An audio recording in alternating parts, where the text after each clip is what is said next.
Soir, nous allons donc faire de la balançoire et du canoë. Alors pourquoi nous allons nous livrer à ces activités ludiques? C'est parce que nous allons nous intéresser à des couples d'hexagrammes qui présentent une particularité remarquable, qui est qu'ils sont à la fois opposés et renversés l'un de l'autre. Donc ça, c'est quelque chose d'assez rare, et ce sont les hexagrammes que nous allons examiner.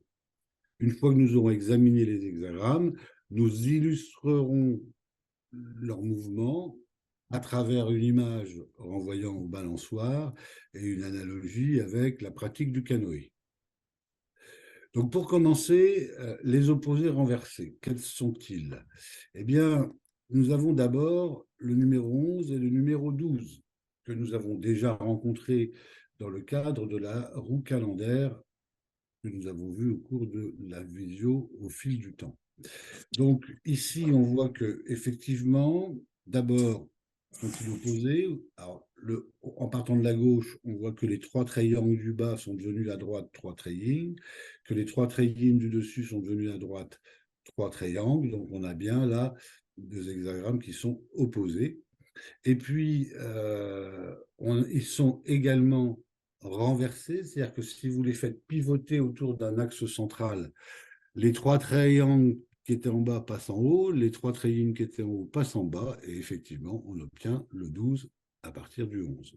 Donc, ces hexagrammes sont bien à la fois opposés et renversés, et il nous parle donc, en fait, l'hexagramme 11, la paix, c'est le printemps, c'est le moment de l'émergence. Donc, un moment, c'est l'énergie du printemps, c'est une énergie d'émergence, et la période est propice à des choses fécondes, mais rien n'est gagné non plus. Donc, le 11, c'est le printemps, et le 12, c'est l'automne, donc la stagnation, là, donc c'est l'idée d'un déclin qui fait que l'extériorisation n'est pas de mise et qu'il vaut mieux se concentrer sur soi-même. Donc, ça, ce sont les deux hexagrammes de la paix et de la stagnation. Et quand on dit que ce sont le printemps et l'automne, euh, plus précisément, on pourrait dire que, puisque c'est le mois de mars pour la paix et le mois de septembre pour la stagnation, on pourrait dire que ce sont les équinoxes. Donc, ce moment où effectivement la nuit égale le jour, ce qui se voit dans la configuration de ces hexagrammes à travers le nombre de triangles et triines qui sont égaux. Et dans un cas, au printemps, les triangles vont se renforcer encore par l'adjonction d'un quatrième trait, alors que, à l'inverse, dans le 12, c'est les triines qui vont s'adjoindre un quatrième trait. Donc, on a, de ce point de vue-là, un basculement. Hein, ce qui était yang était, depuis le solstice d'hiver, inférieur à ce qu'était yin, et puis à partir de l'équinoxe, la situation se renverse. Donc voilà, on a une situation de bascule, en quelque sorte, entre deux équilibres. Le 17 et le 18 sont ceux qui suivent dans l'ordre du Viking. Alors, le 17 et le 18, donc, sont-ils opposés? Oui, effectivement. À gauche, les triangles, c'est 1, 4, 5, et à droite, un 4, 5 sont yin, et le complément, bien sûr, a fait le chemin inverse. Donc, ils sont bien opposés, ils sont aussi renversés. Hein, le triangle du dessus du 17 devient en bas dans le 18, et les deux triangles qui étaient au quatrième et cinquième place, par le pivot qui est opéré, se retrouvent à la deuxième et la troisième place. Donc, on est bien toujours dans opposé, renversé. Et le 17, c'est la suite. Alors, en fait, le 17, il est hyper important parce que c'est le mécanisme d'insertion. Et l'insertion, c'est quand même un des grands outils dans le Viking, c'est comment s'insérer dans le courant. Et on pourrait dire que le 17, c'est le courant qui t'invite à t'insérer en lui. Et donc, c'est quelque chose qui est un peu difficile à refuser quelque part. Et d'ailleurs, ça se traduit par un jugement pour cet hexagramme qui nous dit sublime réussite, persévérance avantageuse, c'est-à-dire quelque part le top de ce qu'on peut obtenir. Donc voilà, donc le 17, c'est l'insertion dans le courant. Le 18, au contraire, il faut s'arrêter parce que on s'aperçoit qu'il y a, on pourrait dire dans les mots d'aujourd'hui, il y a un bug et il va falloir faire un patch. Voilà. Donc, il va falloir faire quelque chose pour réparer le dysfonctionnement qui empêche une navigation, si je puis dire, fluide. Et voilà, il y a quelque chose qui gêne, et il faut le traiter. C'est le moment de le traiter, c'est le 18. Ensuite, le 53 et le 54 se présentent à nous. Et que nous disent-ils? Eh bien, le 53, c'est le développement. C'est l'idée que le développement ne se fait pas de manière absolument continue, mais d'une manière cadencée par une alternance entre des phases où les choses avancent vite et des phases où les choses ralentissent. Au point qu'on a parfois l'impression de reculer, même ce qui est difficile quand on est pris dans le flux. Mais bon, le fait est que le développement, c'est une action progressive, scandée entre rapidité et ralentissement. Et puis le 54, lui, alors lui, c'est pas du tout cadencé, hein. L'épouser, on est pris dans un flot tumultueux dont on essaye auquel on essaie de survivre tant bien que mal. Et puis si ça se passe bien, ça peut même être assez porteur. C'est l'histoire qu'il y a derrière le mariage de la cadette, qui est donc l'épousée dont il est question ici, qui est une histoire rapportant au roi Wen qu'on étudiera plus en détail dans une autre conférence. Et puis pour finir, nous avons le 63 et le 64. Donc nous avons là 8 hexagrammes, et sur ces deux derniers, on va s'arrêter un instant. On a vu dans Entre quatre yeux que les positions qu'occupent les traits sont elles-mêmes yang ou yin selon que le rang de cette position est impair ou pair. Ça veut dire qu'au rang 1, 3 et 5, la position est yang. Au rang 2, 4 et 6, la position est yin. Et quand un trait yang est sur une position yang ou un trait yin sur une position yin, on dit que le trait est correct, même si le terme n'est pas forcément le plus approprié.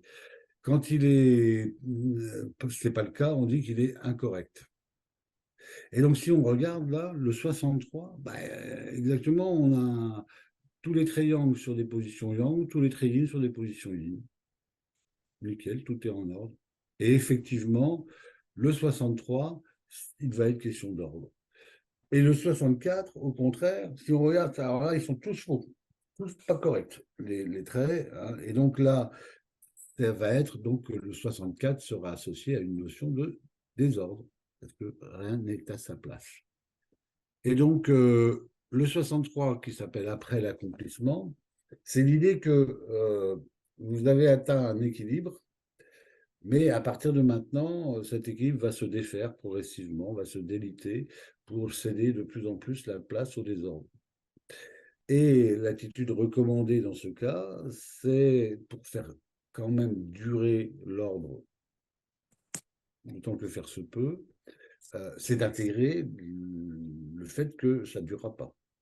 La meilleure manière de durer, c'est de savoir que ça ne durera pas. Donc ça, c'est le 63 un peu. Et donc, c'est un moment de renversement, là aussi, où on allait vers l'ordre, et puis là, maintenant, bah, à partir du moment où l'ordre est atteint, ça ne peut que se dégrader. Et le 64, c'est au contraire le moment où tout est en désordre, mais la perspective qui s'ouvre, c'est petit à petit de dissiper l'écran de brouillard qui dissimule en réalité un ordre sous-jacent. Et en fait, on a un va-et-vient entre l'ordre et le désordre à travers le 63 et le 64. Alors maintenant, passons aux choses sérieuses. Avant de passer aux choses sérieuses, jetons un œil sur les relations nucléaires. Alors, on ne s'attardera pas sur le sujet, mais on va quand même voir quelque chose en regardant quelles sont les relations nucléaires. Et en commençant donc avec notre 11 et notre 12, qu'est-ce qu'ils ont? Bah, ils ont un hexagramme nucléaire. Pour le 11, l'hexagramme nucléaire, c'est le hexagramme 54. Tiens donc. Et pour le 12, ben, on ne va même pas s'étonner de constater que c'est l'hexagramme 53. Tiens donc. Donc voilà. Et en plus, quand on regarde de plus près, on s'aperçoit que le 54 est aussi l'hexagramme nucléaire du 18 et le 53 est aussi l'hexagramme nucléaire du 17. Donc là, ils sont tous liés entre eux.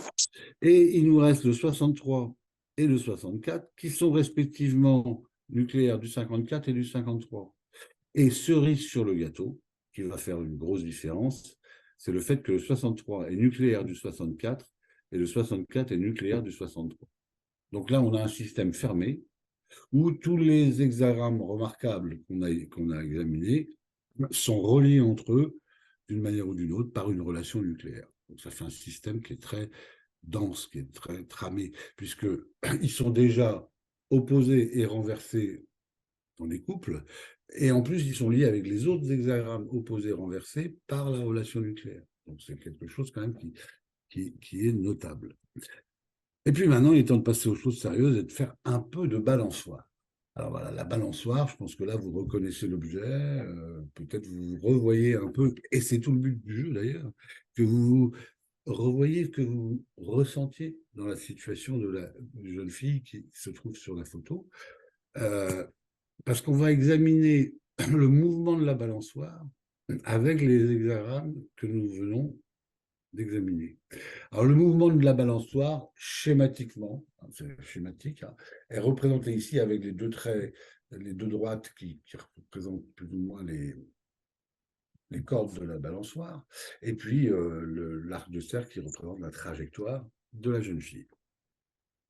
Alors, ce qu'on va dire, c'est que dans cette affaire, on a un moment où on est, par exemple, sur la gauche, on va au bout et on arrive à un sommet. Et une fois ce sommet atteint, on repart dans l'autre sens. Et c'est ce qui se passe, par exemple, hein, donc le mouvement se faisant dans les deux sens, c'est ce qui se passe, par exemple, pour le 63, l'ordre. Vous étiez dans un mouvement allant vers l'ordre, et vous allez repartir dans un mouvement allant vers le désordre. Les deux flèches qu'on a rajoutées là sur la trajectoire de la balançoire. Et à l'opposé, on va mettre le désordre. Et même motif, même punition. Et ce qu'on va dire, c'est que en fait, ce à quoi nous avons affaire là, ce sont des solstices. Pourquoi? Parce que dans le mouvement de la balançoire, si vous vous en rappelez bien, à un moment donné, on arrive au bout de la course, c'est presque, on s'arrête et on repart dans l'autre sens. Et ça, c'est un solstice, puisque le solstice, ça signifie littéralement quand le soleil s'arrête. Donc là, c'est quand la jeune fille s'arrête dans sa course vers l'avant ou dans sa course vers l'arrière. On a deux solstices, qui sont donc des renversements du sens de la course. Et donc ça, ce sont les solstices qui sont des renversements du sens de la course. Alors que nous avons, pour les courses entre les deux, un printemps et un automne, qui sont là les équinoxes, donc qui ne changent pas le sens de la course, mais qui, on le voit sur le dessin, à un moment donné, change sa direction entre ce qui descendait et ce qui se remet à monter. Donc voilà comment les quatre hexagrammes 63, 64, 11 et 12 nous renvoient à un mouvement de bascule en va-et-vient entre deux moments où on s'arrête pour repartir dans l'autre sens et avec deux moments où la course se modifie mais sans changer de sens. Voilà pour la balançoire. Et nous allons maintenant passer au canoë. Alors, pour le canoë, je vous propose que nous débutions par la Dordogne. Oui, la Dordogne, vous voyez l'image, c'est assez paisible. Les paysages sont plutôt intéressants avec les nombreuses demeures qui bordent les rives. Il n'y a pas de difficulté de canoë. Hein. Ça serait du vélo, on dirait que c'est tout plat. Hein. Donc, bon. Donc ça c'est la Dordogne. Et ça correspond à l'hexagramme 17 où on se glisse gentiment dans le courant. Et pour l'instant, c'est assez paisible au début. Et puis, si on aime bien l'activité, on va peut-être se permettre une descente dans les gorges du Tarn. Alors là, c'est une photo des gorges du Tarn, mais pas exactement ce que j'aurais voulu, puisque là, c'est un déversoir, donc un petit rapide artificiel. Mais dans les gorges du Tarn, il n'y a pas que des rapides artificiels, il y a des moments un peu rapides, parce que la roche étant ce qu'elle est, il y a des moments où les gorges sont étroites et où donc, du coup le courant est plus fort, et des moments où les gorges sont plus vastes et donc le courant se ralentit. Donc ça, c'est ce qui se passe quand on fait les gorges du Tarn, c'est qu'on alterne des moments un peu plus rapides quand la gorge est étroite, avec des moments un peu plus lents quand la gorge est plus large. Donc ça, c'est les gorges du Tarn, et donc c'est ce qu'on peut associer au 53, où on a dit c'est une alternance entre des phases d'avancée rapide et d'avancée plus lente, qui cadence la progression et le développement personnel. Donc là, c'est le deuxième hexagramme de canoë, les gorges du Tarn.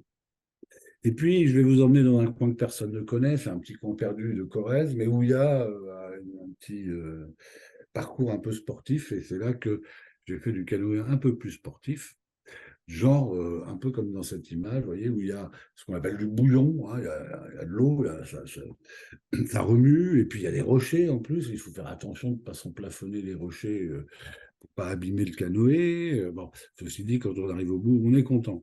Donc celui-là, le saillant, ce côté parcours sportif dans lequel il faut s'employer pour éviter les obstacles, c'est le 54, donc quand vous êtes emporté par un courant fort, rapide, tumultueux. Donc, et puis pour finir, bah, il y a un dernier hexagramme. Alors, ce que je vous présente là, c'est quoi? Bah, c'est un kit de réparation de canoë.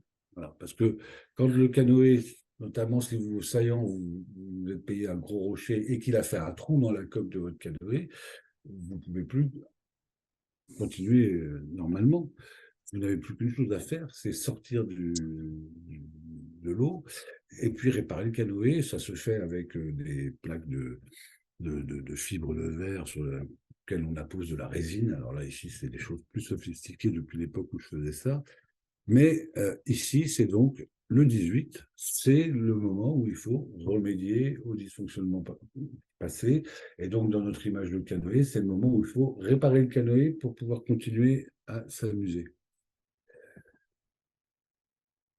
Alors maintenant, je vous propose une synthèse de ce qu'on a vu là, en disant, bon, on a le 11, la paix, et le 12, la stagnation, dont on a vu qu'ils ont en commun, et ça c'est ce qu'il y a dans le renversé, entre un hexagramme et son renversé, il y a un invariant, il y a quelque chose qui est le même dans les deux, quel que soit le sens dans lequel on regarde, de bas en haut ou de haut en bas, le contenu à un moment donné reste le même.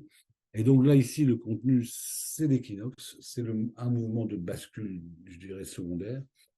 Et si on l'applique au flux lumineux, pour le 11, l'équinoxe de printemps, c'est l'expansion du flux lumineux, alors que au moment de l'équinoxe d'automne, c'est sa contraction.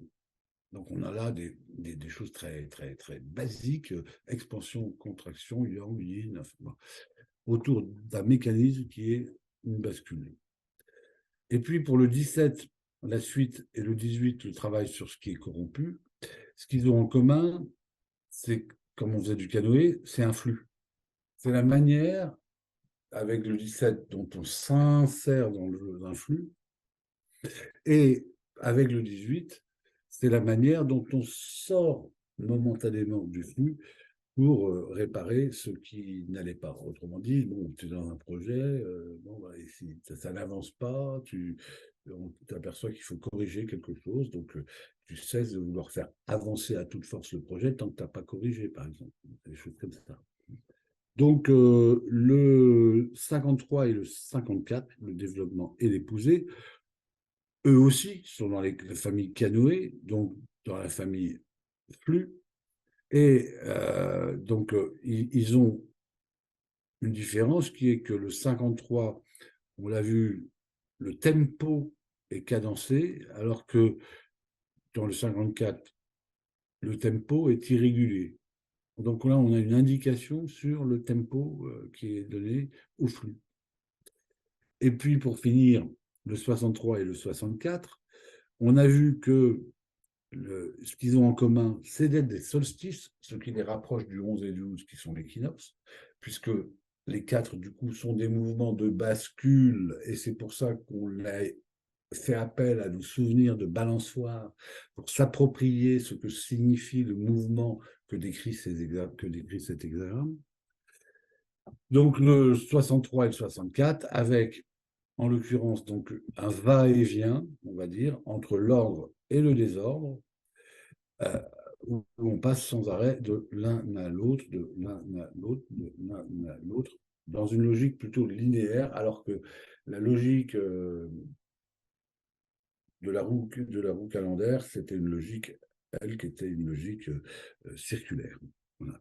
Mais le principe est le même, que de voir que c'est quand même intéressant. Le leaking, finalement, c'est pour beaucoup euh, un enseignement pour se mettre en harmonie avec le flux.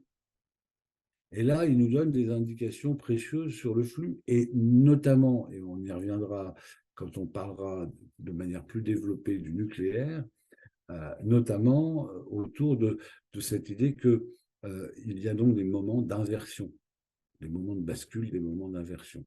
Donc, cette idée-là, elle nous servira bien. Hein, donc, et on voit qu'on a mis en évidence entre ces hexagrammes remarquables par le fait qu'ils sont opposés, retournés, on a mis en évidence qu'en plus, ils ont des relations nucléaires entre eux très, très étroites et complètes. Et on voit que de manière synthétique, ils nous parlent du flux et de la manière de s'y insérer, d'où l'importance du 17 en particulier. Voilà, donc une prochaine fois, nous verrons d'autres hexagrammes remarquables. Et puis, pour ce soir, nous allons en rester là.